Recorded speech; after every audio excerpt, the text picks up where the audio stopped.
ഒരു പയ്യൻ 5ാം ക്ലാസ് തൊട്ട് എന്നെ ഇഷ്ടമായിരുന്നു. ആ സമയത്ത് ഒരു 7ാം ക്ലാസ്സിലൊക്കെ പെർഫ്യൂം വാങ്ങിത്തരാം. അല്ല, ഞാനൊരു കാര്യം പറയട്ടെ, പറഞ്ഞ ബാക്കി കൂടി പറഞ്ഞ 96 ആണോ?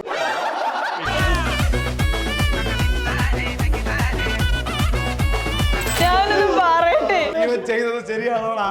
എനിക്ക് വേണ്ടി പറയാനാ ഇവരെ പറഞ്ഞിട്ട് ഇവൻ പോയി അവളെ വളച്ചോട്ട് വന്നതാ.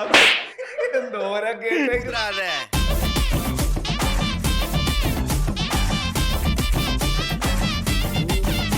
താലി ഇങ്ങനെ കിട്ടി മന്ത്രകോടി ഇട്ട് റൊമാൻറ്റിക് ആയിട്ട് ഞാനിങ്ങനെ നോക്കിയ കല്യാണം കഴിഞ്ഞു. എന്റെ ഭാര്യ ഞാനിങ്ങനെ നോക്കിയപ്പോ ഇങ്ങനെ വന്ന ഒരാള് എന്താ പറ്റി എല്ലാവരും ചോദിച്ചു. അപ്പൊ തന്നെ പറയുന്ന പറ്റി സാത്താൻ നോക്കിപ്പോ.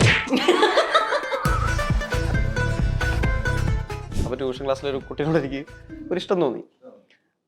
പക്ഷെ ആ കുട്ടിക്ക് എന്നെ ഇഷ്ടമല്ലായിരുന്നു. അങ്ങനെ അവള് ട്യൂഷൻ ക്ലാസ്സിൽ ഒരു പരിപാടിക്ക് വന്നിരുന്നപ്പോ ഞാൻ ഗിത്താർ ഹായ് ഫാത്തിമ, ഞാൻ ഇത് തൊല്ലിയാണോ ജവളോ അഴക്. പിന്നെ പാട്ടിന്റെ ഇടയ്ക്ക് എന്തോ ഒരു കവറോ സംഭവങ്ങളൊക്കെ പോകുന്നതിന്റെ പോലത്തെ ഒരു ഇവള് കൊള്ളാം. വീഡിയോ കണ്ടിട്ടുണ്ടെന്ന്. Go on. കറക്റ്റാ. ചേട്ടന് ഭയങ്കര ധൈര്യമുള്ള 2 കാര്യങ്ങൾ. ഇന്റർവ്യൂ നേരിട്ടുള്ളൂ ഇതേപോലുള്ള ചോദ്യങ്ങൾ എനിക്ക് ചെറിയ ഗ്യാപ്പ് ചിരിച്ചോ. A few moments later.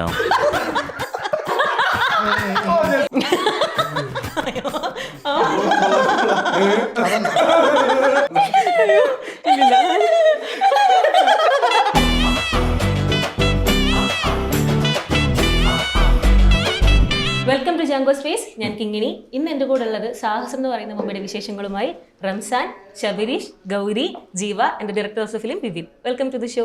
Hi, how are you? അവിടെ നിൽക്കും എല്ലാവർക്കും സുഖമല്ലേ? ഭയങ്കര സന്തോഷം, ഹാപ്പി മൂഡ്. പ്രത്യേകിച്ച് കഴിഞ്ഞ 2 ദിവസമായിട്ട് ഞങ്ങൾ ഭയങ്കര ഹാപ്പി ആണല്ലേ? ഫുള്ള് ഒട്ടും സ്ട്രെസ് ഇല്ലല്ലേ? തീരെയില്ല. ഒരുപാട് സമയം ഫ്രീ ആയിട്ട് കിട്ടും. ഫ്രീ ആകുന്നു. എത്ര ഇന്റർവ്യൂ ഇപ്പൊ കഴിഞ്ഞിട്ടുണ്ടാവും? കണക്കില്ല അതിനൊന്നും. ഇല്ല 15ാമത്തെ ഇന്റർവ്യൂ. കറക്റ്റ് 15ാമത്തെ ഇന്റർവ്യൂ ആയതുകൊണ്ട് ഭയങ്കര സ്ട്രെസ് ഫ്രീ ആണ്. സോ നമ്മുടെ സിനിമ സാഹസം, ഇതിൻ്റെ ആക്ച്വലി ഇപ്പോൾ ഈ പറഞ്ഞ പോലെ ഇൻ്റർവ്യൂ പ്രൊമോഷൻ്റെ ഒക്കെ അപ്പുറത്ത് ഈ ഓണം മൂഡ് പാട്ടിറങ്ങിയപ്പോഴും പിന്നെ നിങ്ങളുടെ ടീസർ, പിന്നെ നിങ്ങളുടെ 2 പേരുടെയും കൂടെ ഒരു റൊമാൻറ്റിക് സോങ് ഒക്കെ വന്നപ്പോൾ തന്നെ വൻ ട്രെൻഡിങ് ആണ് സിനിമ. ഓഡിയൻസിൻ്റെ ഇടയ്ക്ക് ഓൾറെഡി ഇപ്പോൾ ഈ സാഹസം എന്നുള്ളത് നന്നായിട്ടുണ്ട്. അതിനകത്ത് തന്നെ ഈ ഓണം മൂഡ് പാട്ട് കാണുമ്പോൾ നമുക്ക് തോന്നുന്ന ഒരു ഫൺ, എൻ്റർടൈൻമെൻറ്റ്, ആ ഒരു വൈബും കിട്ടി. എന്നാൽ ഇപ്പോൾ ടീസറിലൊക്കെ കാണുമ്പോൾ ഒരു ത്രില്ലർ എലമെന്റ് തോന്നുന്നുണ്ട്. ഒരു മാൻഡ്രേക്കൊക്കെ പോലെ ഒരു മുട്ടത്തലേൻ്റെ പോലത്തെ ഒരു പ്രതിമ, പിന്നെ പാട്ടിൻ്റെ ഇടയ്ക്ക് തന്നെ ശ്രദ്ധിക്കണ്ടേ ഒരു പ്രതിഭ, പിന്നെ പാട്ടിൻ്റെ ഇടയ്ക്ക് എന്തോ ഒരു കവറോ സംഭവങ്ങളൊക്കെ പോകുന്നതിൻ്റെ പോലത്തെ ഒരു കൊള്ളാം. വീഡിയോ കണ്ടിട്ടുണ്ടെന്ന്. കൺഫ്യൂഷൻ. അപ്പൊ ഇതൊക്കെയാണ് നമുക്ക് മനസ്സിലാവുന്നത് സിനിമ കാണുമ്പോൾ. നിങ്ങളുടെ 2 പോസ്റ്റേഴ്സിലും ആ പ്രതിമ ഭയങ്കര ഇമ്പോർട്ടൻ്റ് ആയിട്ട് കാണിക്കുന്നുണ്ട്. അപ്പൊ ശരിക്കും എന്താണ് ഈ മൂവി ഓൾ അബൌട്ട്? അതാണ് നമുക്ക് അറിയേണ്ടത്. ഡയറക്ടർ സാർ തന്നെ തുടങ്ങി. പിന്നെ ഇത് ഓഫ് കോഴ്സ് ജൂനിയർ മാൻഡ്രേക്ക് പോലുള്ള പ്രതിമയ്ക്ക് കാര്യമായ റോളുണ്ട്. ഇവർക്കൊക്കെ ഉള്ള പോലെ തന്നെ അത്ര തന്നെ റോളുണ്ട് അതിനുണ്ട്. അതെ അതെ അതെ. അത് ആരാണ് മനസ്സിലായി? മുഖച്ഛായ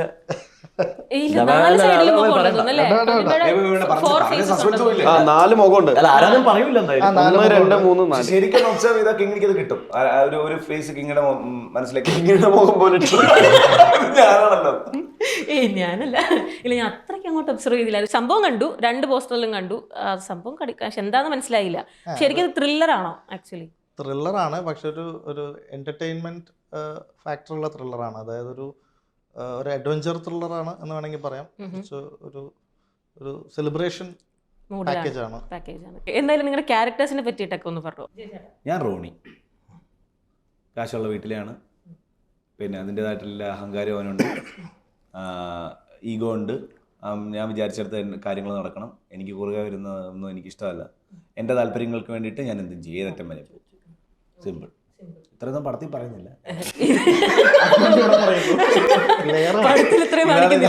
ഇതാണ് നീ, റോണിയാണ് നീ ചെയ്യുന്ന. അപ്പൊ ഇങ്ങനെയൊക്കെ ആയിരിക്കും അതിന്റെ കാര്യങ്ങൾ എന്ന് പറഞ്ഞു. ഇതാണ് ചേട്ടൻ ആദ്യം പറഞ്ഞ ഒരു വൺലി ക്യാരക്ടറിനെ പറ്റി. ഓക്കെ. എൻ്റെ ക്യാരക്ടറിന്റെ പേര് സാര. ഞാനും ഇതുപോലെ ഒരു നല്ല ക്രിസ്ത്യാനി കുടുംബത്തിൽ നിന്ന് വരുന്ന ഒരു കുട്ടി. കുറച്ച് സ്ട്രിക്റ്റ് ഫാമിലി ബാക്ക്ഗ്രൗണ്ടിൽ നിന്നാണ് വരുന്നത്. ഒരു പെൺകുട്ടി ആയതുകൊണ്ട് തന്നെ കുറച്ചൊരു കൺട്രോളിങ്ങും പരിപാടികളും ഉണ്ട് വീട്ടില്. അപ്പോൾ ടീസറിൽ കണ്ടാൽ ഞാൻ റോണിയുടെ അടുത്ത് ഇങ്ങനെ നിൽക്കുന്ന കാണാം. പക്ഷെ എൻ്റെ മുഖത്തൊരു അത്ര സന്തോഷക്കുറവുണ്ടാവും, താല്പര്യമില്ല. അപ്പോൾ ഈ ഒരു ക്യാരക്ടറിൽ കുറേ ഇമോഷൻസ് എനിക്ക് ടാപ്പ് ചെയ്യാൻ പറ്റി. ഭയങ്കര രസമായിരുന്നു പടത്തിൻ്റെ ഫുൾ. ഞങ്ങളുടെ ട്രാവലും ഇത്രയും ഫണ്ണായിട്ടുള്ള കുറേ ആൾക്കാരുടെ കൂടെ കുറേ ദിവസം ഒരു ജേർണി പോലെ ആയിരുന്നു. So completely enjoyed. അപ്പോൾ എനിക്ക് തോന്നുന്നു ഈ ഞങ്ങളുടെ സന്തതി സഖിയെ ഭയങ്കര ഹിറ്റായിട്ട് ഇങ്ങനെ പോയിക്കൊണ്ടിരിക്കുക. അപ്പോൾ it's A very beautiful melody.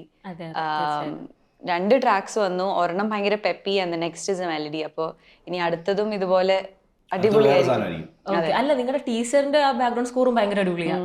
അതും ആ ട്രാക്കും ഭയങ്കര ഗൗരി ലക്ഷ്മിയാ പാടിയത്. ട്രാക്കും ഭയങ്കര അടിപൊളിയാണ്. പിന്നെ ഇമ്പാച്ചി അത് അടുത്ത ട്രാക്ക് അതാണ് ഫുള്ളായിട്ട് വരുന്നത് റിലീസ് ചെയ്യുന്നുണ്ട്. ഓക്കെ, ശബരിശേട്ടാ ക്യാരക്ടർ? എൻ്റെ ക്യാരക്ടറിൻ്റെ പേര് സാം എന്നാണ്. ഒരു IT ഉദ്യോഗസ്ഥനാണ്. ഞങ്ങളൊക്കെ കൊലീഗ്സ് ആണ്. ഒരു കമ്പനിയിൽ വർക്ക് ചെയ്യുന്നതാണ്. റംസാൻ ആയിക്കോട്ടെ, പിന്നെ ഇതിൻ്റെ അകത്ത് ഉള്ള മെയിലി എന്ന് പറയാമെന്നുണ്ടെങ്കിൽ സലീം ഭായ്, അതായത് ആൻസലീം, ജയശ്രീ, സജിൻ, ഹരി, പിന്നെ ഞങ്ങളൊക്കെ സീനിയറാണ് ടെസ്റ്റ് ചേച്ചി എൻ്റെ അകത്ത് ചെയ്തിരിക്കുന്നത്.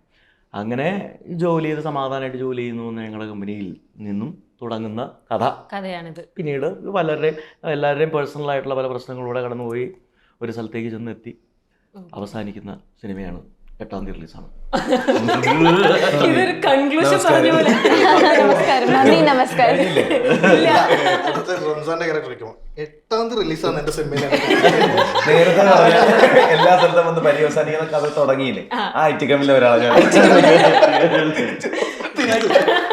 ചേട്ടാ പറ, ചേട്ടാ ഇതല്ലാതെ പറ. എന്റെ ക്യാരക്ടറിന്റെ പേര് ജീവൻ. ഒരു ജീവയല്ല, ജീവൻ. വ്യത്യാസമുണ്ട്. വ്യത്യാസമുണ്ട്. അത് യാതൊന്നുമില്ല. എന്നെ ഇമ്പോർട്ടൻ്റ്.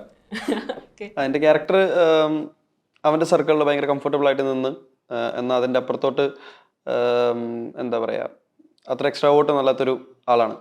പക്ഷേ ഒരു സിറ്റുവേഷൻ വരുമ്പോൾ അവനിലെ ഒരു ഔട്ട് ഓഫ് ദി ബോക്സ് ആയിട്ടുള്ള കാര്യങ്ങൾ കാണുന്നു, അല്ലെങ്കിൽ അതിൻ്റെ സൊല്യൂഷന് വേണ്ടി അവൻ ചെയ്യുന്നു എന്നുള്ളതാണ് എൻ്റെ ക്യാരക്ടറിൻ്റെ വൺ ലൈൻ എന്ന് പറയുന്നത്. പിന്നെ ശബരിശേട്ടൻ പറഞ്ഞ പോലെ IT ബാക്ക്ഗ്രൗണ്ട്, അതിൻ്റെതായിട്ടുള്ള കാര്യങ്ങളും കഥയിൽ പറഞ്ഞു പോകുന്നുണ്ട്. ഞങ്ങൾ റൂംമേറ്റ്സുമാണ്. ഒരു വീട്ടിലാണ് ഞാനും ക്യാരക്ടറും ഹരിയുടെ ക്യാരക്ടറും നിൽക്കുന്നത്. പപ്പൻ എന്നാണ് ക്യാരക്ടറിന്റെ പേര്. ഓക്കെ, നമ്മൾ ഈ പോസ്റ്ററിലൊക്കെ ടീസറിലൊക്കെ കണ്ടപ്പം കുറച്ച് എക്സ്പീരിയൻസ്ഡ് ആയിട്ടുള്ള ഇപ്പം നരേൻ സാർ ആയിക്കോട്ടെ, ബാബു ആന്റണി ചേട്ടൻ, ബൈജു ചേട്ടൻ ഒക്കെ ഉണ്ട്, പിന്നെ നിങ്ങളും എല്ലാവരും ഉണ്ട്. അപ്പോൾ ആ ഒരു കോമ്പിനേഷൻ എങ്ങനെ ഉണ്ടായിരുന്നു? അല്ല, അവര് നമുക്ക് ആ പാർട്ടി തന്നെ ഇപ്പൊ ഓണമൂടി തന്നെ നരേൻ ചേട്ടനാണെങ്കിലും ബാക്കിയുള്ളവരും എല്ലാവരും ഒരേപോലെ തോന്നുന്നില്ലേ? പെർഫോം ചെയ്യുമ്പോൾ എല്ലാവരും ഒന്നാണ്. സോ അത് തന്നെയാണ് സിനിമയുടെയും പരിപാടി. ലൈക്ക് നമ്മളെല്ലാവരും അങ്ങോട്ട് ഭയങ്കര കംഫർട്ടബിൾ ആയിരുന്നു. ഒരു ഗിവ് ആൻഡ് ടേക്ക് നല്ല രീതിയിൽ ഉണ്ടായിരുന്നു, ഒരു മ്യൂച്വൽ അണ്ടർസ്റ്റാൻഡിങ് ഉണ്ടായിരുന്നു. അതുകൊണ്ടൊക്കെ തന്നെയാണ് നന്നായിട്ട് അതിന്റെ റിസൾട്ട് വരാനും കാരണം. കോമ്പിനേഷൻ സീക്വൻസ് ഒരുപാടുണ്ട്. എല്ലാവരും കൂടെയുള്ള കോമ്പിനേഷൻ സീക്വൻസ് കുറെ ദിവസമുണ്ട്. Overnight, day and night ആയിട്ട് 10-12 ദിവസമൊക്കെ ഒരുമിച്ച് ഈ എല്ലാ ആർട്ടിസ്റ്റും വരുന്ന സീക്വൻസ് ഉണ്ട്. അതുകൊണ്ട് തന്നെ എല്ലാവരും കൂടെ അങ്ങനെ സീനിയർ ജൂനിയർ പരിപാടി ഒന്നും അവിടെ ഞാൻ കണ്ടിട്ടില്ല. അങ്ങനെ ഇനി എന്തെങ്കിലും ഇട്ട് കഴിഞ്ഞാൽ ഈ 12 ദിവസം ഇമാരെ തന്നെ കാണണമെന്ന് വിചാരിച്ച അവരെ ഒതുങ്ങിയാണെന്ന് ഫസ്റ്റ് ഡേ പോലെ തന്നെ എല്ലാവരും ഒരുമിച്ചുണ്ടല്ലോ. എന്നാൽ പിന്നെ ഒരുമിച്ച് വർത്താനമാണെങ്കിലും ശരി, കാപ്പി കുടിയാണെങ്കിലും ശരി, ഭക്ഷണം കഴിക്കുകയാണെങ്കിലും എല്ലാവരും ഒരുമിച്ച് ഇതിൻ്റെ ഇടയ്ക്ക് അവരവരുടേതായിട്ടുള്ള എക്സ്പീരിയൻസ് ഷെയർ ചെയ്യുന്നുണ്ട്. നമുക്കത് ഭയങ്കര ഇമ്പോർട്ടൻ്റ് ആണ്. അതൊരു ചെറിയ മൂവ്മെന്റ്സ് ആയിരിക്കും. അത് നമ്മളെ സംബന്ധിച്ചത് ഭയങ്കര വലിയ കാര്യമാണ്. അപ്പോൾ അങ്ങനെ രസമായിരുന്നു. മൊത്തത്തിൽ ഉറക്കമില്ലായിരുന്നേ ഉള്ളായിരുന്നു. ബാക്കി എല്ലാം കൊണ്ട് നോക്കിയായിരുന്നു. ഈ പാട്ടിന്റെ ഓണം മൂഡിന്റെ കമന്റ് വന്നപ്പോഴേ ഫസ്റ്റ് ഏറ്റവും കൂടുതൽ ലൈക്ക് കിട്ടി കിടക്കുന്ന ഒരു കമന്റ് ആണ്, ഈ ഓണത്തിനെങ്കിലും തിരുവാവണിരാവ് സോങ്ങിന് റെസ്റ്റ് എടുക്കുക എന്നുള്ളത്. നിങ്ങൾ ഈ പാട്ട് ചേർക്കാൻ നേരത്തും ആ ഒരു ഇതുണ്ടായിരുന്നു, സക്സസ്ഫുൾ ആവും, ഇനി ഓണം ഭരിക്കാൻ പോകുന്നത് ഈ പാട്ടാന്നുള്ളൊരു തോട്ട് ഉണ്ടായിരുന്നോ? ഓണം മൂഡ് ഭരിക്കാനുള്ള പാട്ടുകൾ ഇതും കൂടി ചേരട്ടെ, ഞങ്ങൾ മാത്രമേ ഭരിക്കാൻ പാടുള്ളൂ. അല്ല, ബേസിക്കലി ഒരു വിഷൻ ഉണ്ടായിരുന്നു എനിക്ക്. ഈ പാട്ട് കൊറിയോഗ്രാഫി ചെയ്യണം എന്ന് പറഞ്ഞ എൻ്റെ തന്നപ്പോ എനിക്ക് പാട്ടിന്റെ ചെറുതായിട്ട്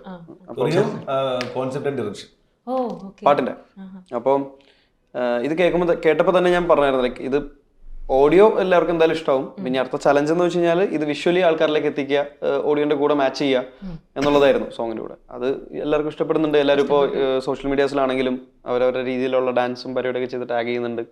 നമ്മുടെ പടത്തെ പറ്റിയാണ് ഇവരൊക്കെ ചെയ്യുന്നതെന്ന് അറിയുമ്പോൾ സന്തോഷം. ഈ കമൻസിൻ്റെ കാര്യം പറഞ്ഞപ്പോൾ അതിൽ തന്നെ നെക്സ്റ്റ് കിടക്കുന്ന കമൻറ്റാണ് റംസാൻ്റെ കാര്യം. അതായത് ഞങ്ങൾ ആഗ്രഹിച്ച പോലെ റംസാനെ കാണാൻ പറ്റുന്നത് ഇപ്പോഴാണ്, കറക്റ്റ് ആപ്റ്റ് ആയിട്ടുള്ള റോൾ റംസാന് കിട്ടിയത് ഇപ്പോഴാണ്, ഭയങ്കര സന്തോഷം എന്നൊക്കെ പറഞ്ഞിട്ട് കുറേ കമൻസ് ഉണ്ട്. കുറേ നല്ല റീച്ചും ഉണ്ട് ആ കമൻസിനൊക്കെ.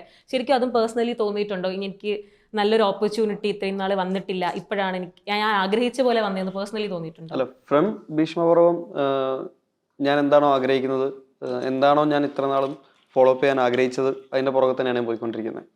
സോ അതിനു മുമ്പും പടങ്ങൾ ചെയ്തിട്ടുണ്ട്, പക്ഷേ അതിനുശേഷം വലിയൊരു ബ്രേക്കൊക്കെ വന്നു. പിന്നെ ഡാൻസിനകത്തേക്ക് കൂടുതൽ കോൺസെൻട്രേഷൻ കൊടുത്തു. സോ ആഫ്റ്റർ ഓൾ ദാറ്റ് ഈ പറയുന്ന പോലെ ഭീഷ്മപർവത്തിന് ശേഷം ഓക്കെ അതിലൊരു ഡാൻസ് ചെയ്തു, അതിൻ്റെ പാട്ട് വൈറലായി, അത് കഴിഞ്ഞ് അടുത്ത പടം ചെയ്തു. അപ്പോൾ പിന്നീട് എൻ്റെ ഫോക്കസ് എന്ന് വെച്ച് കഴിഞ്ഞാൽ ഇനി ക്യാരക്ടർ റോൾ പിടിക്കുക, നല്ല നല്ല ക്യാരക്ടർ നല്ല നല്ല പടങ്ങൾ ചെയ്യുക എന്നുള്ളതായിരുന്നു. ആ മൈൻഡിലൂടെ ഇങ്ങനെ വലിയ പടങ്ങളുടെ ചെറിയ ഭാഗമാണെങ്കിലും നല്ല ക്യാരക്ടർ ചെയ്യുക എന്നുള്ളതായിരുന്നു. അതിങ്ങനെ പോയിക്കൊണ്ടിരുന്നപ്പോഴായിരുന്നു ബിപിൻ ചേട്ടൻ വന്ന് കഥ പറയുന്നത്. അപ്പോൾ എൻ്റെ മനസ്സിൽ പെട്ടെന്ന് ഓക്കെ ക്യാരക്ടറുള്ള ചെറിയ പരിപാടി പിടിച്ചാൽ എനിക്ക് ഇതിനകത്ത് അത്യാവശ്യം ചെയ്യാനുണ്ട്, സ്ക്രീൻ സ്പേസ് കൂടുതലാണ്, എന്നിലൂടെയാണ് പല പ്രശ്നങ്ങളും പല കാര്യങ്ങളും വന്നു പോകുന്നത്. അപ്പോൾ ഇങ്ങനെയുള്ളൊരു സിനിമയിൽ എനിക്ക് ആദ്യം ടെൻഷൻ ഉണ്ടായിരുന്നു ഞാനിപ്പോൾ ഇത് ചെയ്യണോ വേണ്ടയോ എന്നുള്ളത്. പക്ഷേ ഇതിൻ്റെ സ്ക്രിപ്റ്റ് എനിക്ക് ഭയങ്കര ഹുക്കിംഗ് ആയിരുന്നു. പിന്നെ എനിക്ക് തോന്നുന്നു ഈ ഒരു ജോണർ അല്ലെങ്കിൽ ഈ ഒരു രീതിയിലുള്ള ട്രീറ്റ്മെൻറ്റ് എപ്പോഴും നമ്മൾ കണ്ടുവരുന്ന ഒരു രീതിയല്ല. സോ ഇതെനിക്ക് മിസ് ചെയ്യേണ്ടതെന്ന് തോന്നി, അങ്ങനെ ചെയ്ത പടമാണ് സാഹസം. Okay fine. അതുകൊണ്ടാണ് ഇപ്പോൾ ചേട്ടൻ എല്ലാവരും ഒരുപാട് പേര് കമൻസിലൊക്കെ ഭയങ്കര സന്തോഷം റംസാൻ ഇങ്ങനെ കാണാൻ പറ്റിയതിൽ. ഇപ്പോൾ സന്ദീപ് കുറേ ഭയങ്കര ഇപ്പം പടക്കളത്തിന് ശേഷം ഭയങ്കര ഹിറ്റായിട്ട് നിൽക്കുകയാണല്ലോ. അപ്പം അടുത്ത ഇതിന് റംസാനാണ് എല്ലാവരും സെലിബ്രേറ്റ് ചെയ്യാൻ പോകുന്നതെന്ന് വരെ കമൻസിൽ വരുന്നുണ്ട്. അതാണ് ഞാൻ ചോദിച്ചത്. അങ്ങനെ തന്നെ ആവട്ടെ, തീർച്ചയായിട്ടും അങ്ങനെ തന്നെ ഉണ്ടാവട്ടെ. ഓക്കെ, അപ്പോൾ നമുക്കിനി ഓണം കുറച്ച് നേരം നമ്മൾ സംസാരിച്ചുകൊണ്ട് ചെറിയ ഓണം വിശേഷങ്ങളിലോട്ടൊക്കെ പോവാം. നിങ്ങളുടെയൊക്കെ ഓർമ്മയിൽ ഓണം എന്ന് പറയുമ്പോൾ ഫസ്റ്റ് വരുന്നൊരു സംഭവം എന്താ? കുട്ടിക്കാലം. ഓണക്കോടി. മുണ്ട് എനിക്ക് കൊടുക്കാറില്ലായിരുന്നു. ഷൂസിന്റെ ലൈസ് ഷൂസിൽ നിന്ന് ഊരിയെടുത്തിട്ട് മുണ്ടി കെട്ടിട്ടായിരുന്നു. എന്നിട്ടാണ് ഞാൻ സ്കൂളിലും കോളേജിലൊക്കെ ഓണത്തിന് പോയിക്കൊണ്ടിരുന്നത്. കാരണം ഈ വെൽക്രോന്റെ ഇത് പറയാൻ പറ്റില്ല, ആരെങ്കിലും വലിച്ചു കഴിഞ്ഞാൽ പോകും. ചേട്ടനോ? നാട്ടില് ഓണം പിന്നെ നമ്മള് അപ്പുറത്തുനിന്നും ഇപ്പുറത്തുനിന്നും അപ്പുറത്തെ വീട്ടിലൊക്കെ പോയി അവരറിയാതെ പൂക്കൾ പറിച്ച് അത്തപ്പോടുന്നു. സാഹസമുണ്ട്.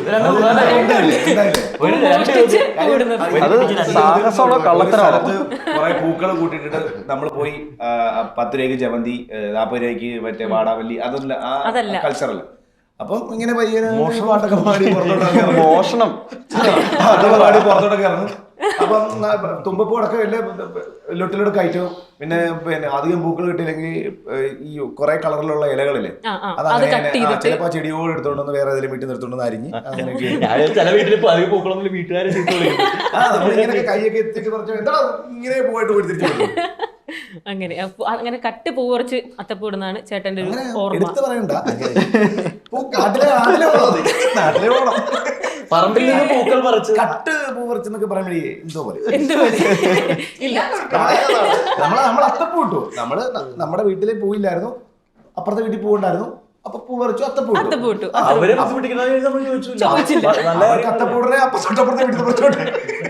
അവർക്കൊരു ബുദ്ധിമുട്ടാണെന്ന് നമ്മൾ ചോദിക്കാൻ നിന്നില്ല, അത്രേ ഉള്ളൂ. ശബരീശൻ എന്താ ഓണം എന്ന് പറയുമ്പോൾ പെട്ടെന്ന് ഓർമ്മ വരുന്നത്? ഓണം സദ്യ. സദ്യയിൽ എന്താ ഏറ്റവും ഇഷ്ടം? പൊതുവെ സദ്യ.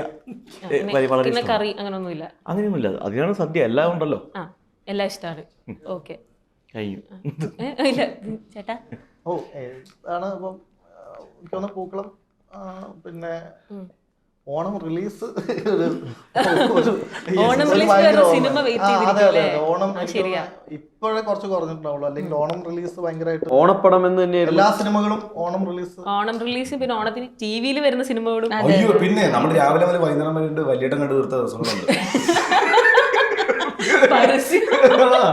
അതൊക്കെ ഒരു കാലം അല്ലേ? കല്യാണം കൈരളിയില് രാവിലെ കളിക്കാൻ പോകാൻ പറ്റിയില്ല. ഓക്കെ, നിങ്ങളുടെ ഈ ടീസറിൽ മറ്റൊരു എല്ലാവരുടെയും ജീവിതത്തിൽ കാണും ഒരു സിനിമാറ്റിക് ഡേ, ഒരു അഡ്വഞ്ചറസ് ഡേ എന്നൊക്കെ പറഞ്ഞു പോകുന്നുണ്ട്. അഡ്വഞ്ചർ അവിടെ നിൽക്കട്ടെ, ലൈക്ക് ഒരു സിനിമാറ്റിക് ആയിട്ട് നിങ്ങളുടെ ലൈഫിൽ നടന്ന എന്തെങ്കിലും ഒരു ഡേയോ അങ്ങനെ എന്തെങ്കിലും ഓർമ്മയുണ്ടോ? കഴിഞ്ഞ 10 വർഷമായിട്ട് മിക്ക ദിവസങ്ങളും എല്ലാവരും സിനിമാറ്റിക് ആണ്. എങ്കിലും പർട്ടിക്കുലർ ഇപ്പം ജിയോ ചേട്ടന്റെ കല്യാണത്തിന്റെ അന്ന് ചേച്ചിക്ക് അത് സിനിമാറ്റിക് അല്ല, അത് ട്വിസ്റ്റ് ആയിരുന്നല്ലോ. അത് സിനിമാറ്റിക് അല്ലായിരുന്നു. അത് താലി ഇട്ട് കഴിഞ്ഞപ്പോ അപ്പുറത്തെ ബോധം കിട്ടുകയുള്ളൂ. അത് സിനിമാറ്റിക് അല്ല, അത് ഭയങ്കര സിനിമാറ്റിക് വൻ ട്വിസ്റ്റ് ആയിരുന്നു.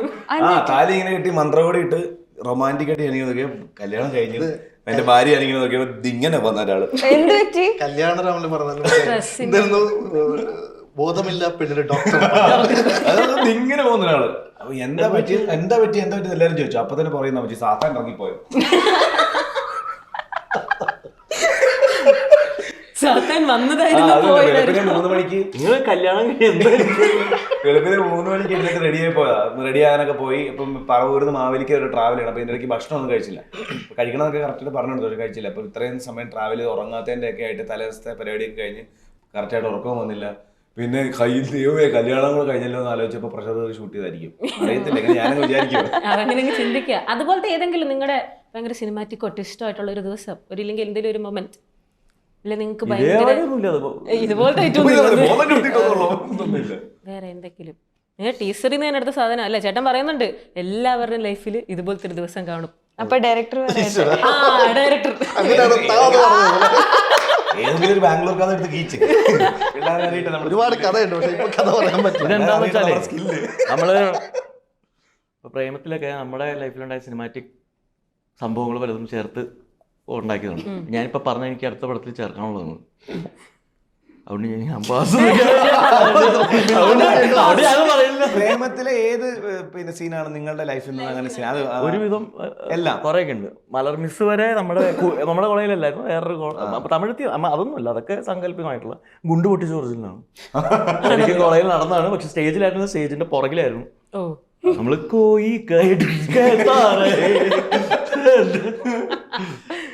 അതൊക്കെ സസ്പെൻഷൻ. പിന്നെ അങ്ങനെ അങ്ങനെ ഒരുപാട് പറയുകയാണ് ഞാൻ പറഞ്ഞത്. ഇനി അടുത്ത സിനിമയിൽ കയറ്റാനുള്ളതായതുകൊണ്ട് ഒഴിവാക്കി. റംസാൻ എന്തെങ്കിലും അങ്ങനത്തെ മൊമെന്റ്സ്?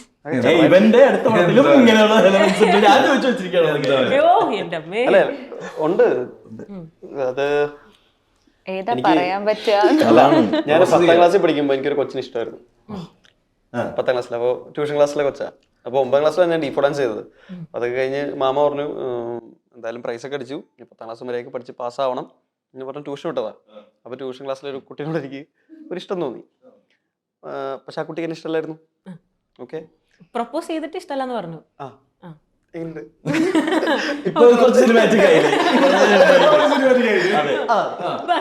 എന്നിട്ട് പുറകെ നടന്നു.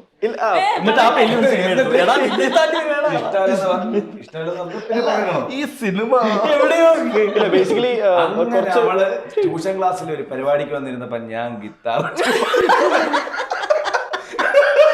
അതല്ല കഥ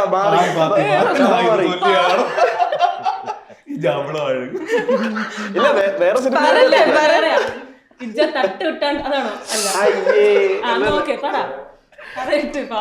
അല്ല, ഒരു ചെറിയ ഗ്യാപ്പ്. ചിരിച്ചോ അല്ല. എന്നിട്ട് ആളുടെ വീട്ടിൽ കുറച്ച് എന്താ പറയാ ഡാൻസ് പ്രൊഫഷനൊക്കെ ആയതുകൊണ്ട് സമ്മതിക്കില്ല എന്നുള്ള ഒരു രീതിയിലൊക്കെ വന്നപ്പോ പിന്നെ ഞാൻ വെച്ചു ഇവിടെ അത്ര കട കയറിപ്പോയോ. അപ്പം എന്നിട്ട് ആ ഒരു വർഷം ട്യൂഷൻ ക്ലാസ്സിൽ കാണുന്നു, വായി നോക്കുന്നു. ഇതൊക്കെ കഴിഞ്ഞ് ഒരു ദിവസം ഞങ്ങളിങ്ങനെ രാത്രി, എനിക്ക് ട്യൂഷൻ ക്ലാസ് നൈറ്റ് ട്യൂഷൻ ഉണ്ടായിരുന്നു. 10ാം ക്ലാസ് എക്സാം ഒക്കെ ആവുന്ന സമയത്ത്. അപ്പം ഞാൻ എൻ്റെ അങ്കിളുടെ സ്കൂട്ടർ, എൻ്റെ മാമാന്റെ സ്കൂട്ടറിനെ പോകുന്നത്. സ്കൂട്ടറിന് പോയി കൂട്ടുകാരൻ്റെ കൂടെ, ലൈസൻസ് ഉള്ള കൂട്ടുകാരൻ്റെ കൂടെ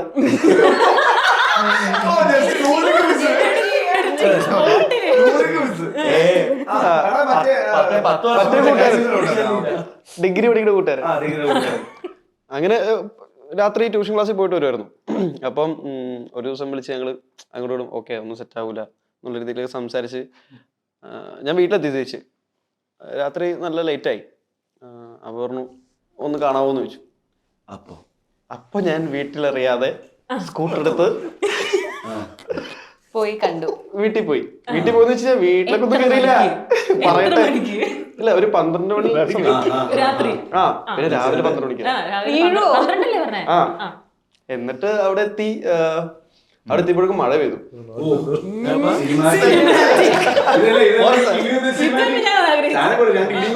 ഞാൻ ഫുൾ നനഞ്ഞു കുളിച്ച് മഴയത്ത്. അപ്പൊ ഓളുടെ വീട് ഇവിടെ ഗേറ്റ് ഫസ്റ്റ് ഫ്ലോറിൽ അല്ല, അവളുടെ വീട് ഫസ്റ്റ് ഫ്ലോറിൽ ആള് നിൽക്കുക. ഫസ്റ്റ് ഫ്ലോറിൽ ആള് നിൽക്കുക. എന്നിട്ട് ഞാനിവിടെ ഫോണില്, അവളുടെ ഫോണില്. ലാസ്റ്റ് ബൈ പറയാനായിട്ട് വന്ന് സംസാരിച്ചു തന്നായിരുന്നു മഴയത്ത്. പെട്ടെന്ന് വേറൊന്നുമില്ല, ബായ് പറഞ്ഞു. അല്ല പെട്ടെന്ന് നിങ്ങൾ ഉദ്ദേശിക്കുന്നത് അത് ലാസ്റ്റ് ബായ് ചെയ്യുന്നത്. ഞാനതൊന്നും ഞാൻ അതുപോലെ ഗൗരിക്കുണ്ടോ അതുപോലത്തെ എന്തെങ്കിലും? ഇല്ല. അയ്യോ ഈ കഥ കഴിഞ്ഞിട്ട് എനിക്കത് ഓർത്ത് വെച്ച എന്തോ രണ്ട് കഥ മനസ്സിൽ വിഴുങ്ങി. ഓർത്ത് വെച്ചിരിക്കുവായിരുന്നു അതിന്. പക്ഷെ എനിക്ക് അത് കഴിഞ്ഞു അല്ല എന്റെ സിനിമാറ്റിക് പറയാൻ എനിക്കറിഞ്ഞൂടാ. സ്കൂൾ സമയത്ത് ഒരു പയ്യൻ 5ാം ക്ലാസ് തൊട്ട് എന്നെ ഇഷ്ടമായിരുന്നു. ആ സമയത്ത് ഒരു 7ാം ക്ലാസ്സിലൊക്കെ പെർഫ്യൂം വാങ്ങിത്തരാ, അതൊന്നും അങ്ങനെ 7ാം ക്ലാസ്സിൽ റിച്ച് ഒന്നും അല്ലായിരുന്നു. എനിക്ക് എവിടെന്നായിരുന്നു അപ്പോ ജീവനെ പോലെ അപ്പുറത്തെ വീട്ടിൽ നിർത്തി. ഞാൻ ഒരു പൂക്കളൊക്കെ എടുത്തേ. അല്ല ഞാനൊരു കാര്യം പറയട്ടെ, പറഞ്ഞു ബാക്കി കൂടി പറഞ്ഞു.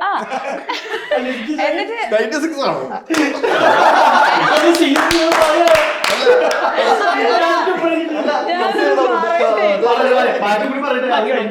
പിന്നെ ട്രാവലർ പ്ലസ് ഫോട്ടോഗ്രാഫർ ഇങ്ങനെ ഫോട്ടോ അല്ല ഇനിയിപ്പോ മാറും. ഇവിടെ നേരത്തെ ഞാൻ അതൊന്നും അല്ല സിനിമാറ്റിക് കഥ എന്ന് പറയുന്നത് സിനിമയിലെ കഥ പറയാൻ. പെർഫ്യൂം കിട്ടി. ഓക്കെ. സ്കൂൾ ഗ്രൗണ്ടിൽ എല്ലാവരുടെയും മുന്നിൽ ഭയങ്കര ഇതായിട്ട് പിന്നെ ഞാനത് അക്സെപ്റ്റ് ചെയ്തില്ല, ബിക്കോസ് എനിക്ക് അവനെ ഇഷ്ടമല്ലായിരുന്നു. പിന്നെ പറഞ്ഞു വാങ്ങിയോ? ഇല്ല, പെർഫ്യൂം വാങ്ങി, പക്ഷേ ഇഷ്ടമല്ല. ഇഷ്ടമല്ല. അതുകൊണ്ട് എനിക്ക് ആ ഗിഫ്റ്റ് ഒന്നും അക്സെപ്റ്റ് ചെയ്യാൻ പറ്റിയില്ല. അത് കഴിഞ്ഞ് അവന്റെ ഫ്രണ്ട് വഴി ആ ഫ്രണ്ട് വന്ന് എന്നോട് സംസാരിക്കുമായിരുന്നു. അപ്പൊ എനിക്ക് പോകെ ഈ ഫ്രണ്ടിനെ ഇഷ്ടമായി. ചതി, വഞ്ചന. ഫ്രണ്ട് പെർഫ്യൂം തരാമല്ലോ. അല്ല അത് സംഭവിക്കാം. അതേ അത് സംഭവിക്കാം. ഇത്രയും നാള് ഈ സൈഡ് കഥയെ കേട്ടുള്ളൂ. എടാ ഞാൻ എന്നോട് സംസാരിക്കാനടാ നിന്നെ പറഞ്ഞ അവളുടെ അടുത്ത് വളച്ചില്ലേടാ കേരളക്കാരാക്കി ഇത് കേട്ടോ. ഇതാണ് അപ്പുറത്തെ സൈഡ്, ഇതിന്റെ അപ്പുറത്തെ വശം അല്ലേ? കാരണം ഗൗരി അത് പക്ഷെ എനിക്ക് ഈ ഫ്രണ്ടിനെ പണ്ടോട്ട് എനിക്ക് ഈ പയ്യനെ ഇഷ്ടമായിരുന്നു. He was my first crush സ്കൂളില്. പക്ഷെ ഇവര് ബെസ്റ്റ് ഫ്രണ്ട്സ് ആയിപ്പോയി. അപ്പൊ ഇവൻ ഫ്രണ്ടിന് വേണ്ടി സംസാരിക്കാൻ തുടങ്ങി. പക്ഷെ എനിക്ക് പറയാൻ പറ്റും. അപ്പൊ എടാ പൊട്ട, എനിക്ക് നിന്നെ ഇഷ്ടം, അങ്ങനെ ഞാൻ പറഞ്ഞു. അപ്പൊ അവൻ ഫ്രീസ്. എങ്ങനെയാണ് പറഞ്ഞേ? അവന് മലയാളിയായിരുന്നു. ഓക്കെ. അപ്പൊ അവൻ അങ്ങനെ ഫ്രീസ് ആയി. എന്നിട്ട് എന്ത് ചെയ്യണം എന്നറിയൂടാ, ബിക്കോസ് ഫ്രണ്ട് എന്നെ சொல்ல போகிறா. അത് കഴിഞ്ഞ് എനിക്ക് തോന്നുന്നു അവര് തമ്മിൽ അടിച്ചു. ബിക്കോസ് ഞങ്ങൾ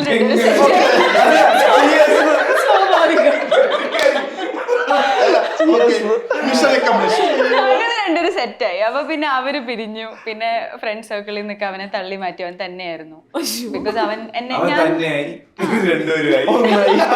ബിക്കോസ് ഈ ഫ്രണ്ടിനെ ഞാൻ അങ്ങോട്ട് പോയി പ്രപ്പോസ് ചെയ്തു. എനിക്ക് like you know I like you പറഞ്ഞിട്ട് സംസാരിക്കും. അവരോട് സംസാരിച്ച് തിരിച്ചു വന്നിട്ട് ഒന്നോർത്താൽ അവള് പറയുന്നത് ശരിയാണ്. തിരിച്ചു വന്നിട്ട് ആലോചിച്ച അവള് പറയുന്നത് ശരിയാണ്. 5ാം ക്ലാസ് പോലെ നടക്കുമല്ലേ, അവർക്ക് എന്തെങ്കിലും ഇഷ്ടമുണ്ടായിരുന്നു ഈ സമയത്തിന് അവൾ പറയേണ്ടത്. ഇത് ഭയങ്കര ഇതിന്റെ ഒരു സൈക്കോളജി പറയുന്ന ഒരു ഇന്റർവ്യൂ ആണ് ഇത് എക്സ്ക്ലൂസീവ് ആണ്. പക്ഷെ അത് ശരിയാ. അയ്യോ ഇനി വീട്ടിലൊന്നും ഈ പോയിന്റ് ഓഫ് വ്യൂ, ഇത് ആണുങ്ങൾക്ക് പോയിന്റ് ഓഫ് വ്യൂ ചിന്തിച്ചാലേ ഇത് എത്രത്തോളം ഇമ്പോർട്ടന്റ് ആണ് ഞാൻ പറയുന്നത്. ബിക്കോസ് ഈ ഒരു എനിക്ക് നല്ല സങ്കടമുണ്ട്. ചേട്ടന് എത്ര കൂട്ടുകാരോട് പിണങ്ങിയിരിക്കുന്നു. അവര് പറയാ അയ്യോ വീട്ടുകാരെങ്ങനെ അറിയാം. ഞാൻ പറയാ ഇല്ല, ആരും അറിയില്ല, നമ്മളെ അറിയില്ല. പിന്നെ ബിക്കോസ് അവൻ at the end friend circle എല്ലാം വിട്ട് ഫോർ ദ റിലേഷൻഷിപ്പ്. പിന്നെ അതൊക്കെ കഴിഞ്ഞ് കോളേജ് വരെ ഞങ്ങൾ ആക്ച്വലി റിലേഷൻഷിപ്പിലായിരുന്നു. അപ്പൊ അതൊരു റിയൽ, അതായത് നമ്മള് ഇതിനകത്ത് വെച്ച് ചർച്ച ആലോചിക്കുക. അന്ന് രാത്രിയിലത്തെ ഇവർക്ക് പ്രപ്പോസ് ചെയ്തതിനു ശേഷമുള്ള ഡിസ്കഷൻ അവര് തമ്മില് ഞങ്ങൾ അതിലാണ് പങ്കെടുത്തേക്കണം കൂടുതലും. നിങ്ങൾക്ക് ആ കഥ അറിയാതെ എന്തോരം ചർച്ചയും അതിനിപ്പുറത്തെ ചെയ്തത് ശരിയാണോടാ എനിക്ക് വേണ്ടി പറയാനാ ഇവരെ പറഞ്ഞിട്ട് ഇവൻ പോയി അവളെ വളച്ചോട്ട് എന്തോരം കേട്ടേക്കും. അങ്ങനല്ല, ഇപ്പോഴാണ് ഇതിന്റെ ഓപ്പോസിറ്റ് സൈഡ് മനസ്സിലായത്. ഈ കാരണത്താൽ നിങ്ങളുടെ ഫ്രണ്ട്സായിട്ട് പിണങ്ങിയിട്ടുണ്ടെങ്കിൽ ഇന്ന് ജീവചേട്ടൻ പോയിട്ട് എത്ര ഫ്രണ്ട്സിനെ വിളിക്കുവേടാ നിന്നോട് വിളിക്കാറുണ്ട്. ഇനിയെങ്കിലും മിണ്ട്ര എന്റെ പാവം. അത് വൻ സിനിമാറ്റിക് ആയിട്ടുണ്ട്. എല്ലാവർക്കും ഒരു ഉപദേശം കിട്ടിയ സിനിമാറ്റിക്. ശബരി ചേട്ടാ നമുക്ക് ഇതിൽ നിന്ന് വിട്ട് ബാക്കി നടത്താം. ബാക്കി ഇനിയൊരു കഥയില്ല. ഓക്കെ. ഞങ്ങൾ ഏറ്റവും കൂടുതൽ കേട്ട ചോദ്യമാണ് ജീവിതത്തിൽ ചെയ്ത സാഹസം. നമ്മൾ ഒരുപാട് ഒരുപാട് കാര്യങ്ങൾ പറയും. ഇതിനു വേണ്ടി വെക്കാൻ ഇനി പറ്റില്ലല്ലോ. ഞാനത് വേറെ രീതിയിൽ ചോദിച്ചു. സാഹസം ഒന്നും ചോദിച്ചില്ല, സിനിമാറ്റിക് ആയിട്ട് ചോദിച്ച് മാറ്റിക്കളഞ്ഞു. മനസ്സിലായതുമില്ല. ഞാൻ ആദ്യം മറ്റേ അടിച്ചു മാറ്റി കഥയാണ് വിചാരിച്ചത്. ഇപ്പൊ ഭയങ്കര ഫോട്ടോഗ്രാഫർ. 5ാം ക്ലാസ്സും 10ാം ക്ലാസ്സും പറഞ്ഞ് ഉറപ്പിച്ചു മറ്റേ 96. ഇന്റർവ്യൂ കണ്ടിന്യൂ ചെയ്യാം. ഓക്കെ, തിരിച്ചുവരാം. ഓണം മൂഡ് പാട്ട്. ഓക്കെ, നമുക്ക് മൂഡിലേക്ക് തിരിച്ചുവരാം. ആ ഒരു വേർഡ് ഇപ്പം ആ പാട്ട് ഫുള്ള് കംപ്ലീറ്റ് ആ വേർഡ് ആണല്ലോ പൊക്കോണ്ടിരിക്കുന്നത്. അതും ഇപ്പൊ ട്രെൻഡിങ് ആണ്. #ലൊക്കെ എല്ലാത്തിന്റെയും കൂടി ഇപ്പം മൂഡിന് ചേർത്തിട്ടാണ് കൊടുക്കുന്നത്. ഇപ്പം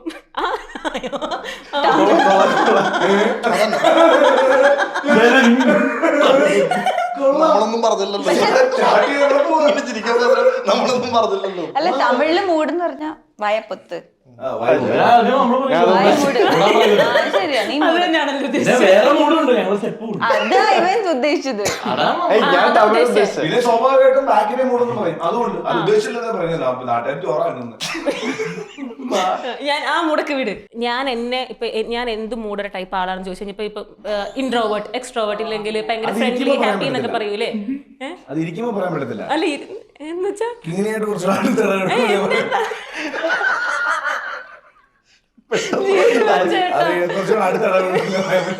എന്റെ കാര്യമല്ല ഞാൻ ചോദിച്ചത്. നമ്മള് തമ്മിലല്ലേ? നിങ്ങൾ പേഴ്സണലി ഇപ്പൊ എന്നോട് ഞാൻ എന്ത് കൈൻഡ് ഓഫ് ഒരു പേഴ്സൺ, ഞാൻ എന്ത് മൂഡ് ആളാണെന്ന് ചോദിച്ചാൽ ഞാൻ പറയും ഞാൻ ഭയങ്കര എക്സ്ട്രോവേർട്ട്. അല്ല, എക്സൈറ്റഡ് അങ്ങനെ. ഞാൻ ഭയങ്കര കാം മൂഡായിട്ടുള്ള ഒരു പേഴ്സൺ ആണ്, ഇല്ലെങ്കിൽ ഒരു ഫ്രണ്ട്ലി മൂഡ് അങ്ങനെയൊക്കെ പറയൂലേ. As a person. As a person. ഇപ്പൊ ജീവ ഫ്രണ്ട്ലി മൂഡ്, ഫ്രണ്ട്ലി. ജിൽ mood. Okay, Bibin chill mood. പെട്ടെന്ന് പറഞ്ഞു. അതന്നെ എന്ത് ചിൽ മൂഡ്? ജിൽ മൂഡ്, ചിൽ മൂഡ്. അത് തന്നെ മൂഡ്. ഇത് ചിൽ മൂഡാ. തലയ്ക്ക് മേളിൽ വെള്ളം വന്നാൽ അതിന് മേളിൽ തോണി എന്നുള്ള മൂഡാ. ചിൽ മൂഡ്, ഫുൾ വൈബ്. ഞാൻ അതിനെ പറ്റി ബെസ്റ്റ് ഫ്രണ്ട് മൂഡ്. ഞാനാ ചിൽമൂട് പറഞ്ഞതൊക്കെ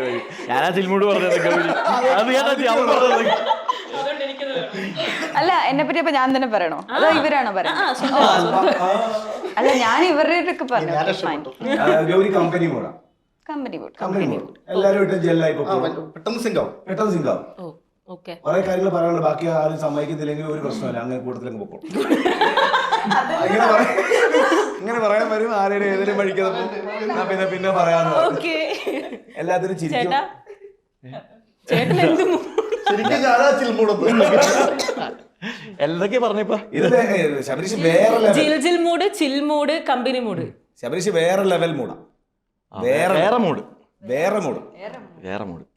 അത് എന്താന്ന് പറയാൻ പറ്റില്ല. Excited and tension mood. ഒരെണ്ണം പറഞ്ഞാൽ മതി. അതിന് ഇഷ്ടമുള്ള എടുത്തോ. രണ്ടും കൂടി വന്ന് ഞാൻ എക്സൈറ്റഡ് എടുക്കാം. അതെടുത്താൽ മതി. എക്സൈറ്റഡ് ആണ് കൂടുതൽ. ചേട്ടന്റെ ഇപ്പം മ്യൂസിക് ആ ഒരു സൈഡ് നമുക്ക് എല്ലാവർക്കും അറിയാം, ആക്ടിങ് അറിയാം. ഇപ്പൊ ഈ പാട്ടിൽ ഡാൻസും ഗംഭീരം. ഇപ്പൊ പണ്ട് ഷറഫുദ്ദീൻ ചേട്ടന്റെ ഒരു ഇന്റർവ്യൂവില് നമ്മളിങ്ങനെ ഓരോ വേർഡ്സ് കൊടുത്തിട്ട് ഈ വേർഡിന് ആപ്റ്റ് ആയ ഒരാളെ പറയാൻ പറഞ്ഞപ്പം സകലകലാ വല്ലഭം എന്ന് ചോദിച്ചപ്പോൾ ചേട്ടന്റെ പേരാ പറഞ്ഞത്. അപ്പൊ നമുക്കിപ്പോ ഡാൻസ് മനസ്സിലായി, ആക്ടിങ് മനസ്സിലായി, പാട്ട് മനസ്സിലായി. വേറെ എന്തൊക്കെയാണ് ചേട്ടന്റെ കയ്യിലുള്ളത്? എല്ലാത്തിലും ഒരു കയ്യൊപ്പുണ്ടാവും. ലൈക്ക് നമ്മള് ഈ സാഹസത്തിന്റെ സെറ്റിലാണല്ലോ നമ്മള്. അതിന് മുമ്പ് ജസ്റ്റ് ഒരു ഹായ് ബായ് അത്രേ ഉള്ളൂ.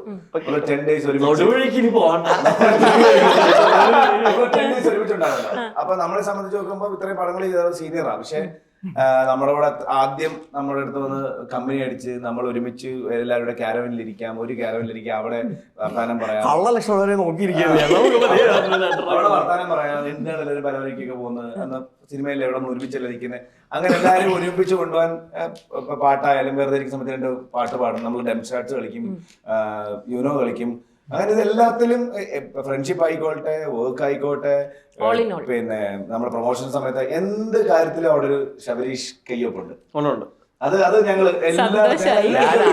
ഞാൻ ആലോചിച്ചിട്ട് വേറൊരു കാര്യമുള്ളൂ. അതായത് ഇതൊക്കെ പറഞ്ഞിരുന്നപ്പോ ഇപ്പൊ ഞാൻ ഇത് വളരെ പെട്ടെന്നാണ് ഈ പടത്തിലേക്ക് ജോയിൻ ചെയ്തത്. അപ്പം വിപിനെ ഫോൺ ചെയ്തൊക്കെ പറഞ്ഞ് സംസാരിച്ചിട്ടൊക്കെ ഉള്ളൂ. ആദ്യം സെറ്റിലേക്ക് വരുന്നത് ഇതിൽ ആരെയും പരിചയമില്ല. കുറച്ചൊക്കെ പരിചയം ഒക്കെ കുറച്ചുള്ള പരിചയങ്ങൾ മാത്രമേ ഉള്ളൂ.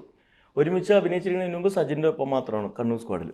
സജിനും ഉണ്ടെന്ന് പറഞ്ഞൂടാ ഈ സിനിമയിൽ പറഞ്ഞിട്ടുണ്ടാവും എൻ്റെ അടുത്ത്. ഞാനത് വന്നിട്ട് നമ്മളെന്താ ഒരു പുതിയൊരു സ്ഥലത്തേക്ക്, ഇപ്പോൾ ജോലിക്ക് ഒരു പുതിയ സ്ഥലത്തേക്ക് പോകുകയാണെന്നുണ്ടെങ്കിൽ, ഒരു സ്കൂൾ മാറി കോളേജ് മാറി പോകുകയാണെന്നുണ്ടെങ്കിൽ നമ്മളൊന്നും തപ്പൂല്ല. ഇപ്പം നമുക്ക് പറ്റിയ എന്താ അപ്പം നോക്കുമ്പോൾ ഞാൻ ആ ഡയറക്ടറുടെ കള്ള ലക്ഷമുള്ള പരിചയപ്പെടുകയാണ്. ഞാനാണ് വിളിക്കുന്നത്. ഒരാളെ പക്ഷേ പുള്ളിക്ക് തിരക്കാരും ഡയറക്റ്റ് ചെയ്യണ്ടേ. അങ്ങനെ നോക്കുമ്പോഴാണ് പതുക്കെ പതുക്കെ പതുക്കെ പതുക്കെ ഓരോരുത്തരായിട്ട് വന്നു. അങ്ങനെ കള്ളന്മാരുടെ ഒരു ഞാൻ ഇപ്പൊ തിരിച്ചിപ്പം ഷർഫുദ്ദീൻ ചേട്ടനാണല്ലോ പറഞ്ഞത്, സകലകല വല്ലഭൻ എന്ന് ചോദിച്ചു ചേട്ടന്റെ പേര് പറഞ്ഞു. തിരിച്ച് ഷർഫുദ്ദീൻ ചേട്ടൻ ഒരു ഒറ്റ ടൈമിൽ പറയാൻ പറഞ്ഞ എന്ത് പറയും? Brilliant, hard working. ഇത് ഞാൻ ഞങ്ങൾ എല്ലാവരും ഇത് കോട്ടയം വായിക്കാം, പക്ഷെ അവനെ കുറിച്ച് പറയാനുള്ളത് brilliant and hard working. Brilliant, hard working രണ്ടും ഒരുമിച്ചിട്ട് പറയണം. ഓക്കെ. ബിഫോർ എനിത്തിങ്, സമയം കഴിയാറായെന്ന് പറഞ്ഞെങ്കിലും പെട്ടെന്ന് ഒരു കുഞ്ഞൊരു റൗണ്ട് സെക്ഷനിലോട്ട് പോവാം. പെട്ടെന്ന് സാഹസം. ഓക്കെ, പേരിൽ നിന്ന് തന്നെയാണ്. പേര് ഞാൻ അങ്ങനെ ഇട്ടത് സിനിമയുടെ പേര് അതുകൊണ്ട്, പക്ഷെ അങ്ങനെ തന്നെ ആയിരിക്കണമെന്നില്ല ക്വസ്റ്റ്യൻസ് ഒക്കെ. ഓക്കെ, അയ്യോ അങ്ങനെ പറയല്ലേ, ഇല്ലില്ല അങ്ങനല്ല, പറ്റും. ഓക്കെ, ജിയോ ചേട്ടാ, ജിയോ ചേട്ടന് ഈ സാഹസം എന്നുള്ള വേർഡിന് ഇപ്പൊ ധൈര്യം അങ്ങനെ പല അർത്ഥങ്ങളുണ്ടല്ലോ, അപ്പൊ അത് ബേസ് ചെയ്താണ് ഞാൻ ചോദിക്കുന്നത്. ഇപ്പൊ ജിയോ ചേട്ടന് ഒരു ദിവസം പെട്ടെന്ന് ഫുൾ ലൈസൻസ് കിട്ടുവാണ്, ഫുൾ ധൈര്യത്തിൽ എന്ത് കാര്യങ്ങൾ വേണമെങ്കിലും ചെയ്യാം, എന്തെങ്കിലും ഒരു മാറ്റം വരുത്താൻ എന്ത് വേണമെങ്കിലും ചെയ്യാന്ന് കറ്റിക്കഴിഞ്ഞാൽ ചേട്ടൻ എന്ത് ചെയ്യും? ഒരു അഡ്വഞ്ചർ എന്നുള്ള ഒരു ബാരിയർ ഇല്ല, യു ക്യാൻ ഡു എനിത്തിങ്. നമ്മള് ഇവർക്ക് തന്നെ വളരെ നന്നായിട്ട് ഞാൻ ചെയ്യാമത്, അല്ലെങ്കിൽ ഇവർക്കൂടെ കാര്യങ്ങൾ ഞാൻ ചെയ്യണം. ചേട്ടൻ ഡിപ്ലോമാറ്റിക് ആവല്ലേ? ഇല്ല, ഞാൻ എനിക്ക് കുറെ കാര്യങ്ങൾ ചെയ്യാനുണ്ട്. ഡിപ്ലോമാറ്റിക് ആയിട്ട് പറയണമെങ്കിൽ നമ്മുടെ നാട്ടിലെ റോഡ് കാര്യങ്ങളൊക്കെ വേണമെങ്കിൽ ഡിപ്ലോമാറ്റിക് ആവണ്ട, ചേട്ടൻ ജിയോ ചേട്ടനായിട്ട് പറഞ്ഞു. അല്ല പറഞ്ഞ അങ്ങനെ എന്തും ചെയ്യാനുള്ള ധൈര്യം കിട്ടുവാണെങ്കിൽ ചിലവന്മാരോട് എനിക്ക് ചോദിക്കാനുണ്ട്. ചില കാര്യങ്ങൾ എനിക്ക് മുഖത്ത് നോക്കി ചോദിക്കണം. മുഖത്തൊക്കെ തിന്നുന്നത് 2 ISI മാർക്ക് എനിക്ക് ചോദിക്കാനുണ്ടോ? എനിക്ക് അങ്ങനെ ധൈര്യം കിട്ടിയാൽ എനിക്ക് അങ്ങനെ ധൈര്യമായിട്ട് കേസൊന്നും വരില്ല. അല്ലാതെ അങ്ങനെ ഫുൾ ലൈസൻസ്. ഓക്കെ, അങ്ങനെയാണ് എനിക്ക് നേരിട്ട് കുറച്ച് കാര്യങ്ങൾ പേഴ്സണലാണ്. അല്ല, ഇത് ഭയങ്കര രസമായിരുന്നു. ഇല്ല, ഇതേ ചോദ്യം ജീവി ഉണ്ടായിരുന്നില്ല. ഇന്റർവ്യൂല് ഞങ്ങളുടെ അടുത്ത് ചോദിച്ചാ ഞങ്ങളെന്തൊക്കെ പറഞ്ഞതൊക്കെ വേറെ വെറൈറ്റി സാധനമായിരുന്നു തോന്നുന്നല്ലോ. ഞങ്ങൾ ആൾക്കാരെ കൊല്ലണം എന്നൊരു പറഞ്ഞു. ഇത് നമ്മളോട് ചോദിക്കും. ഇല്ലില്ല, വേറെ തരാം. ഇത് തന്നെ വേണോ? ജിയോ ചേട്ടനടുത്ത് പറഞ്ഞു. ബിബിൻ ചേട്ടാ ചെയ്യട്ടെ. ചേട്ടൻ്റെ ലൈഫിൽ ഭയങ്കര പേടിയുള്ള 2 കാര്യം, അത് നേരെ തിരിച്ചിട്ട് ഭയങ്കര ധൈര്യമുള്ള 2 സംഭവങ്ങളാക്കണമെങ്കിൽ എന്തായിരിക്കും? അത് ഈ മറ്റേ സ്കൈ ഡൈവിംഗ് ഒക്കെ പോലത്തെ ഹൈറ്റിൽ നിന്ന് ചാടുന്ന പരിപാടിയില്ലേ, നല്ല പേടിയാണ്. ഭയങ്കര പേടിയാണ്. അതൊന്ന് മാറ്റി കിട്ടിയാൽ കൊള്ളാമെന്നുണ്ട്. കുറച്ച് ഈ ചാടണമെന്ന് ഭയങ്കര ആഗ്രഹമുണ്ട്, പക്ഷെ പേടി കൊണ്ട് ചാടാൻ പറ്റുന്നില്ല. ഓക്കെ, ഈ പറഞ്ഞ പോലത്തെ തന്നെയാണ്, ലൈക്ക് ഒരു അഡ്വഞ്ചർ ആക്ട് ചെയ്യാൻ പറ്റും. പേടിയാണ്, പക്ഷെ ചെയ്യണം എന്നുണ്ടെങ്കിൽ അത് എന്ത് ആക്ട് ആയിരിക്കും പർട്ടിക്കുലർ? അല്ല, എനിക്ക് വെള്ളം ആ ഒരു ഫിയർ എനിക്ക് മുങ്ങിപ്പോയിട്ടുണ്ട് 2 പ്രാവശ്യം. അപ്പൊ എനിക്കത് ഭയങ്കര പേടിയാ. ഒരു പടത്തിന് ആക്ച്വലി ഞാനൊരു സ്വിമ്മറായിട്ട് എനിക്കൊരു പടമല്ല ഒരു വെബ് സീരീസ്, അതിലൊരു ഡൈവിന്റെ സീനൊക്കെ ഉണ്ടായിരുന്നു. അപ്പൊ അതിന് ഓക്കെ, നമ്മളൊരു ആക്ടറാണ്, നമുക്ക് ഈ ഒരു ഓപ്പർച്യൂണിറ്റി എടുത്ത് നമുക്ക് ഓവർകം ചെയ്യണല്ലോ, ക്യാരക്ടർ ഡിമാൻഡ്സ് എന്നുള്ളൊരു. ഞാനൊരു 10 ദിവസം ട്രെയിനിങ് പോയി. എനിക്ക് ടെക്നിക്കലി ആ ഡൈവിന്റെ എല്ലാം അറിയാം. ഇപ്പൊ എന്നോട് ചോദിച്ചാലും എനിക്ക് അതിന്റെ ഫിസിക്സ് വരെ അറിയാം. പക്ഷെ ആ ഒരു മൊമെന്റ് വരുമ്പോൾ I don't know what happens. ആ ഒരു ബ്ലാങ്ക്നെസ് ഉണ്ട്. പിന്നെ എനിക്ക് ഹൈറ്റും പേടിയാ. എല്ലാം മൊത്തത്തിൽ പേടി. ഞാനൊരു പേടി. ഓക്കെ, ശരി ചേട്ടാ. ചേട്ടന് ഭയങ്കര ധൈര്യമുള്ള 2 കാര്യങ്ങൾ, ഭയങ്കര ഓവർ കോൺഫിഡന്റ് ആയിട്ടുള്ള ഈ 2 സംഭവം എപ്പോൾ കിട്ടിയാലും ഞാൻ എനിക്ക് ഓക്കെയാണ്. ഇന്റർവ്യൂ നേരിട്ടുള്ളൂ ഇതേപോലുള്ള ചോദ്യങ്ങൾ എനിക്ക്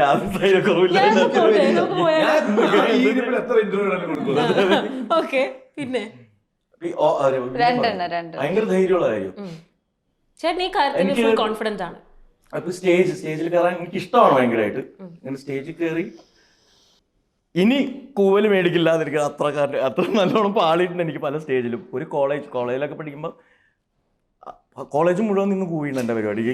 ഞാൻ പരിപാടി തീർക്കാൻ തുടങ്ങിയപ്പോൾ തീർത്തിട്ട് വരത്തുള്ളൂ. ഈ കഥയൊക്കെ കിച്ചുകൾ അൽഫോൺസ് പൊടിപ്പ് നോക്കി ചേർത്ത് വേറെ രീതിയിൽ പറയുന്നൊക്കെ അത്രയ്ക്ക് കൂലി കിട്ടിയിട്ടുണ്ട്. എന്തിനാണെന്ന് പറഞ്ഞാൽ അത് ഭയങ്കര രസമുള്ളത്. ഇപ്പൊ കഥാപ്രസംഗം എൻ്റെ സ്പെഷ്യൽ ഐറ്റം. അപ്പോൾ ഞാൻ ഈ കഥാപ്രസംഗങ്ങൾ ഇങ്ങനെ ഒരുപാട് എഴുതിയിട്ടില്ലെങ്കിലും പരിപാടിക്കൊക്കെ സ്കൂളിലും കോളേജിലൊക്കെ എഴുതിയിട്ടുണ്ട്. അങ്ങനെ കോളേജിൽ ഞാൻ തന്നെ എഴുതിയുണ്ടാകും പാട്ടും കഥയും. അങ്ങനെ ഇത് ഒരു കഥയുടെ പേര് ആൻഡ്രൂ ക്ലൂസും സിംഹവും എന്നാണ്.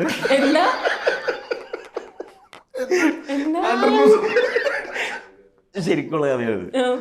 ആൻഡ്രൂ ക്ലൂസും സിംഹവും, ഇതാണ് എൻ്റെ കഥാപ്രസംഗം. എൻ്റെ പാടാനൊക്കെ ആൾക്കാരുണ്ട്. ഇടയ്ക്കൊക്കെ പലരും മുങ്ങി. അപ്പോൾ കഥാപ്രസംഗം തുടങ്ങി. കഥാപ്രസംഗത്തിൽ എന്താണെന്ന് വെച്ച് കഴിഞ്ഞാൽ ആൻഡ്രൂ ക്ലൂസ് കാട്ടിലേക്ക് പോകും.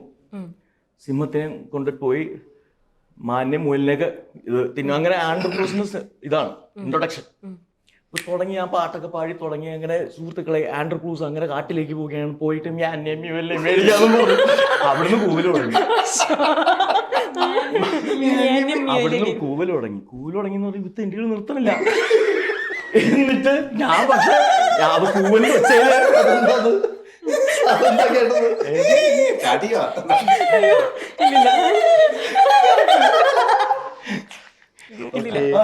അങ്ങനെ അവര് കൂവാണ് നിന്നിട്ട് ഒരു രക്ഷയില്ലാത്ത കൂവല്. ഞാൻ എന്നിട്ട് അതിന്റെ ഒച്ചയിൽ കഥ പറയാണ്. അങ്ങനെ പോയിട്ട് അങ്ങനെ കഥ പറഞ്ഞു കഴിഞ്ഞപ്പോ അപ്പുറത്ത് പുറകിന്ന് ഒരാൾ വന്ന് ചെവിയിലുണ്ട് പാട്ടുപാട് എന്ന് പറഞ്ഞ് പോയി. ഞാനിത് കേട്ട് കഥ പറഞ്ഞോണ്ടിരിക്കുമ്പോ പാട്ട് പാടാൻ പറഞ്ഞു. അപ്പൊ സൈഡിൽ നിന്ന് നിൽക്കണ എന്റെ കൂടെ ഇങ്ങനെ പാടാൻ നിൽക്കണ കിച്ചുവൊക്കെ ഉണ്ട്. വേറെ രണ്ടു മൂന്നുണ്ട്. അവര് എന്റെ വന്നിട്ട് എന്തെങ്കിലും പാട്ടൊക്കെ പാടി പരിപാടി അത്ര പോലും ഞാൻ ഒരുത്തരം വേണ്ടി ആ കഥ ഫുള്ള് പറഞ്ഞു തന്നിട്ട് ഇറങ്ങിയത് കൊറേണമാരെ തൊണ്ട പൊട്ടി കൂവ് അത്ര. എന്നാ പിന്നെ 5 മിനിറ്റ് കൂവുന്നു. ഇത് ഭയങ്കര വലിയൊരു സാഹസികമായ ഒരു കഥ തന്നെയായിരുന്നു. ഇതുപോലത്തെ എക്സ്പീരിയൻസ് അതായിരുന്നു അടുത്ത ക്വസ്റ്റ്യൻ. അത് ഇവിടുന്ന് തന്നെ കിട്ടി. നിങ്ങൾ എങ്ങനെ പറഞ്ഞോട് ചോദിക്കാൻ വരുന്ന മുമ്പ് തന്നെ അത് ആൻസർ കിട്ടുന്നുണ്ട്. ഫുഡ് കയറട്ടെ. ഫുഡ് ട്രൈ ചെയ്തിട്ടുണ്ടോ എന്തെങ്കിലും? ഞാൻ പറഞ്ഞ ഓൾറെഡി സുഷി അല്ലേ, സുഷി ട്രൈ ചെയ്തിട്ട് എനിക്ക് ഞാൻ ജീവിതത്തിൽ കഴിക്കാൻ പോകുന്നില്ല. അയ്യോ പക്ഷെ വെജ് സൂഷി കൊള്ളാം. അടിപൊളിയാ. ഇനി എന്റെ ജീവിതത്തിൽ തെറാമിയാക്കി ഞാൻ മുതലേർത്തി ഞാൻ നോക്കുമ്പോ ഇങ്ങനെ കമ്പേക്ക് വരുത്തി മുതലയുടെ തല അതിനി കഴിക്കില്ല എന്നാണ്. അപ്പൊ ഞാനിങ്ങനെ ഒരു കബാബ് ഒരു സാധനം ഇങ്ങനെ കുത്തിച്ചു ഇങ്ങനെ സ്മെല്ല് നോക്കിയപ്പോൾ ഒരു സ്മെൽ. അപ്പൊ എന്റെ കൂട്ടന്നെ കബാബ് ഇങ്ങനെ തുറന്ന് കടിച്ചു. അപ്പൊ ഞാൻ പറഞ്ഞു ഇച്ചിരി എന്ന് പറഞ്ഞ ഒരു ഉപ്പരസം എന്താ ഇഷ്ടപ്പെട്ടില്ല. പക്ഷെ ഈ സ്മെല്ലും ഈ ഉപ്പരസവും അതിലെ മസാലയുടെ അല്ലേ അതെനിക്ക് കഴിച്ചു നോക്കിയാലേ ചോദിക്കാൻ പറ്റും. ഇപ്പൊ അവരോട് നമുക്ക് ചോദിക്കാൻ പറ്റുമോ സബാട്ടിക്ക സ്മെൽ മസാല അമ്മ ഒരെണ്ണം തരാം. ഓക്കെ, അപ്പൊ എന്തായാലും നിങ്ങളുടെ ഈ സാഹസം ഒരു അടിപൊളി വിജയമാകട്ടെ. ഈ സിനിമ ഈ പറഞ്ഞ പോലെ നിങ്ങളുടെ ഒരു കെമിസ്ട്രി, നിങ്ങളുടെ രണ്ടുപേരുടെയും പെയറാണെങ്കിലും നിങ്ങളുടെ എല്ലാവരുടെയും നല്ലൊരു അടിപൊളി പെർഫോമൻസ് ആകട്ടെ. ആൾക്കാർ ഇപ്പോൾ പാട്ടൊക്കെ എടുത്ത പോലെ തന്നെ ഈ സിനിമയും എല്ലാവരും അക്സെപ്റ്റ് ചെയ്ത് വൻ വിജയമാകട്ടെ. Anyways thanks for joining. Thank you. Thank you കിങ്ങിനി.